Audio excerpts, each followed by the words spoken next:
এফালে জলবায়ু পৰিৱৰ্তন, আনফালে গোলকীয় উষ্ণতা বৃদ্ধি, অৰ্থাৎ এক গভীৰ সন্ধিক্ষণত আজিৰ আমাৰ পৃথিৱী। তাৰ মাজতো একাংশ এনে ব্যক্তি আছে যিসকলে গছ-গছনি অৰ্থাৎ প্ৰকৃতিৰ মাজতেই নিজকে সম্পৃক্ত কৰি তুলিছে।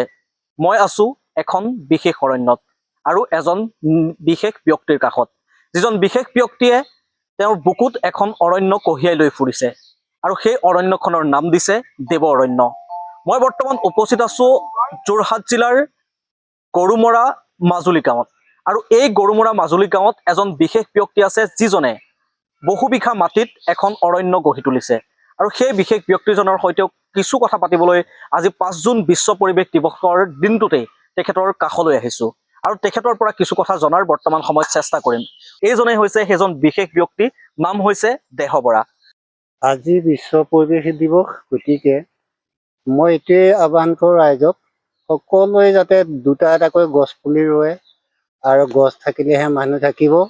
গতিকে এই সংসাৰত গছ গছনি নাইকিয়া হ'ল, বহুত জীৱ জন্তু নাইকিয়া হৈছে। সেইকাৰণে মোৰ এক প্ৰকাৰে মনত দুখেই, তথাপিতো যিখিনি আছে আমি নৱপ্ৰজন্মই সজাগ হৈ ধুনীয়াকৈ সংসাৰখন আমাৰে সংসাৰ, আমাৰে গাঁও বুলি ধৰি নিজে বুজি পাই যদি দুজোপা এজোপা গছ পুলি ৰুবলৈ লয়, আৰু তেতিয়া আমাৰ দেশখনো ধুনীয়া হৈ থাকিব। আৰু চৰাই চিৰিকটি জীৱ জন্তু যিমান পৃথিৱীত আছে সকলোবিলাক ভালে কুশলে থাকিব, আৰু কাকো বেয়া ভাৱ ৰাখিব নালাগিব। আৰু সকলোৰে প্ৰতি মৰম স্নেহ ভাৱটো যদি সকলোৰে অন্তৰত বিৰাজমান হয়, মই ভাবো এই সংসাৰখন খুব ধুনীয়া হ'ব। আৰু পৃথিৱীখন ভাল হ'লে মানুহৰ দেহ প্ৰাণ সকলো ভাল হৈ আহিব। আমি এতিয়া বিভিন্ন ধৰণৰ আপোনাৰ ইয়াতে গছ দেখিছো, কি কি গছ আছে অকণমান যদি কৈ দিয়ে। ইয়াত আছে আজাৰ আছে, নাহৰ আছে, ঔটেঙা আছে, আম আছে, কঁঠাল আছে, আৰু জামুক আছে, আৰু বিভিন্ন ধৰণৰ গছ আছে। ইয়াত বহুকেইটা জীৱ জন্তু আছে বুলি জানিছো। জীৱ জন্তু বহুত আছে ইয়াত, হৰিণা আছে, মেচেকা আছে, শহাপহু আছে, আৰু বিভিন্ন ধৰণৰ চৰাই চিৰিকটি আছে ইয়াত। আপোনাৰ এইখিনি নিজৰে মাটি? ইয়াত নিজৰে হয়। কিমান বিঘা মাটি? ইয়াত এতিয়া 16 বিঘামান মাটিত যেনিবা এই কাঠনি বা বনাই থৈছো। 16 বিঘা মাটিতে আপুনি এনেদৰে গছ পুলি ৰুই পেলাই ধুনীয়াকৈ ৰাখিছো। এতিয়া তাতে চৰাই চিৰিকটি বিলাক থাকে, আৰু বিভিন্ন ধৰণৰ চৰাই চিৰিকটি আহে, দেখি ভাল লাগে আৰু মনটো খুব ভাল লাগে। যোৰহাট পৰিৱেশ মঞ্চৰ এটা বিশেষ ভিডিঅ'ত দেখিছিলো, আপুনি যেতিয়া সেই চৰাই চিৰিকটিবোৰক মাতে বা আপুনি যেতিয়া সেই হৰিণাকেইটাক মাতে, তেতিয়া আপোনাৰ ওচৰলৈ চাপি আহে। সিহঁতে মোক চিনি পায়, হৰিণাই মই চব জীৱই চিনি পায়, জন্তুৱে চিনি পায়। গতিকে মোৰ ভাল লাগে। সেইকাৰণে অইন মানুহ যদি আহে, কিবা জীৱ জন্তু এটা থাকে দৌৰ মাৰে, কিন্তু মই গ'লে সিহঁত দৌৰ নামাৰে। কি বুলি মাতে সিহঁতক মই ধুনীয়াকে মাতো, মই আহা আহা, এখন কলৈ গৈছিলা, আহিবা আমাৰ তালৈ, সেইদৰে মাতো তেওঁলোকক। সেইকাৰণে মোৰ বিশ্বাস আছে, আৰু তেওঁলোকেও থাকক, আৰু আমাৰ ইয়ালৈকে আহে। বনৰীয়া জন্তু প্ৰায় মোৰ বাৰীতে থাকে, সেইকাৰণে মোৰ বিশ্বাস এটা আছে। গতিকে তেওঁলোক ভালে কুশলে থাকিলে আমিও ভালে থাকিম বুলি ভাবো মই। এতিয়া চাওক, আমি আমাৰ এই সমাজখন আমি এতিয়া যিটো পৰ্যায়ত পাইছোহি, আপুনি চহৰ নগৰসমূহলৈ যেতিয়া যাব, ডাঙৰ ডাঙৰ ওখ ওখ বিল্ডিং দেখিব, আৰু গৰমে এক প্ৰকাৰৰ গৰমৰ একদম এটা গৰমে দহিছে বুলি কয় সকলোকে। গৰমে দহিছে, জলবায়ু পৰিৱৰ্তন হৈছে, গোলকীয় উষ্ণতা বৃদ্ধি পাইছে, অজন স্তৰ যিখন আমাৰ লেয়াৰ আছে, সেই লেয়াৰখনৰ আজিৰ দিনটোত একেবাৰে দুৰ্বল হৈ পৰিছে। গতিকে হিমবাহ গলিছে। এই গোটেই যিবোৰ একেলগে আহি পেলাই আমাক এশএবিধ সমস্যাই যে আগুৰি ধৰিছে, ইয়াৰ মূল কাৰণটো আমি এনেদৰে যে প্ৰকৃতি বিভিন্ন সময়ত ধ্বংস কৰো, গছ গছনি ধ্বংস কৰো, সেইবোৰেই মূল কাৰণ নহয় জানো? সেইবিলাকে মূল কাৰণ।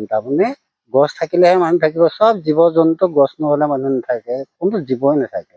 সেইকাৰণে চাৰিমুঠি জীৱ, উৰণ বুৰণ গজন ভ্ৰমণ, এই চাৰিমুঠি জীৱ মানুহে খুব ভাৱ ভক্তিৰে যদি বুজি পায়, আৰু এই সংসাৰখন খুব ধুনীয়া হৈ থাকিব বুলি ভাবো মই। আৰু ধ্বংস কৰিলে কি হব? ধ্বংস হব। এইজনে বিশেষ ব্যক্তি। আপোনাৰ ইয়াতে পখিলাও দেখিছো মই, পখিলা, মাটি কঁঠালৰ পৰা ধৰি পেলাই ইয়াত বিভিন্ন ধৰণৰ বস্তু আছে। পোক পৰুৱাৰ পৰা বহুত প্ৰজাতিৰ বস্তু আছে। আপুনি মৌ লালন পালন কৰি আছে, অকণমান যদি আগুৱাই যাওঁ আমি, মৌ লালন পালন কৰি আছে। ইয়াত মহো আছে, মহৰ পখিলাৰ লগতে মহো আছে, তাৰ লগত ফুল আছে। সেইকাৰণে দেখিলে এতিয়া সমায়ে কিমান ভাল লাগিছে বাৰীখনত। সেই মোৰ মনটো তেনেকুৱাই। এই যে দেৱ অৰণ্য নামটো দিলে, দেৱৰণ্য নামটো কিন্তু বিৰাট এটা ধুনীয়া লাগিছে নামটো। হয়। এই নামটো আচলতে কেনেদৰে ভাবিলে বা কিবা আছে নেকি তাৰ ৰহস্য? সেইটো অকমান ৰহস্য এটা আছে। মোৰ নাম দেহ বৰা। হয়। দেহটোৰ লগত মানে মোৰ নামটো মেকআপ কৰাই দিছো আৰু। মানে দেহৰ পৰা দে আহিছে আৰু দেহৰ পৰা দে আহিছে আৰু বৰাৰ পৰা ব আহিছে। এইগৰাকী আছিলে দেহ বৰা, আৰু এই দেহ বৰাৰ এইখন দেৱৰণ্যত আজি আমি আপোনালোকক এই দেৱৰণ্যৰ মাজলৈ এক প্ৰকাৰে আপোনালোককো লৈ আনিবলৈ চেষ্টা কৰিলো। আৰু এইখনেই হৈছে দেৱৰণ্য, য'ত তেখেতে মনত বা তেওঁৰ বুকুত এখন অৰণ্য কঢ়িয়াই লৈ ফুৰিছিল আচলতে। আৰু অৰণ্যখন সঁচা অৰ্থত তেওঁ এক প্ৰকাৰে অৰণ্যৰ ৰূপ দিবলৈ সক্ষম হ'ল। আৰু আমাৰো ভাল লগা কথা এইটোৱেই যে এই অঞ্চলটো আচলতে প্ৰাকৃতিকভাৱে কিমান সুন্দৰকৈ গঢ়ি তুলিছে তেখেতে, কিমান সুন্দৰকৈ গছ গছনিসমূহ ৰোপণ কৰাই নহয় লালন পালন কৰিছে, এইসমূহ কথা আচলতে শিকাৰ প্ৰয়োজন। আৰু সকলোৱে আশা কৰিছো বৰ্তমান সময়ত যে আপোনালোকো এই দেৱৰণ্যলৈ মাজে সময়ে আহিব, আৰু দেৱৰণ্যত আহি পেলাই যেতিয়া আপুনি দেহ বৰাক লগ পাব বা এই দেৱৰণ্যখনলৈ যেতিয়া আহিব, তেতিয়া হয়তো আপুনি ক'ৰবাত বিস্ময় হৈ উঠিব। কাৰণ দেখিব তেখেতে কৰি অহা কষ্টবোৰ, আৰু তেখেতে এনেদৰে গছৰ মাজত কেনেদৰে তেখেতে গছৰ পৰা তেওঁলোকে সপোন দেখিছে, এই চৰাই চিৰিকটি জীৱ জন্তুবোৰৰ লগত তেখেতেনো কেনেদৰে কথা পাতিছে, বা এই দেহ বৰাইনো কেনেদৰে এই দেৱৰণ্যখন সজাই পৰাই তুলিছে আপোনালোকে দেখিব। আৰু বিশ্ব পৰিৱেশ দিৱসৰ দিনটোত আমি প্ৰতিজন দৰ্শকক এটাই আহ্বান জনাওঁ যে আপোনালোকে গছপুলি ৰুওক, কিন্তু সেই গছপুলিটোৰো প্ৰতিপালনৰ দায়িত্ব আপোনালোকেই লওক। আৰু একেটা মুহূৰ্ততে গছ এজোপা কটাৰ প্ৰাক মুহূৰ্তত কিন্তু হাজাৰবাৰ চিন্তা কৰক, কাৰণ গছ থাকিলেহে ঠিক দেহ বৰাই কোৱাৰ দৰে মানুহ থাকিব।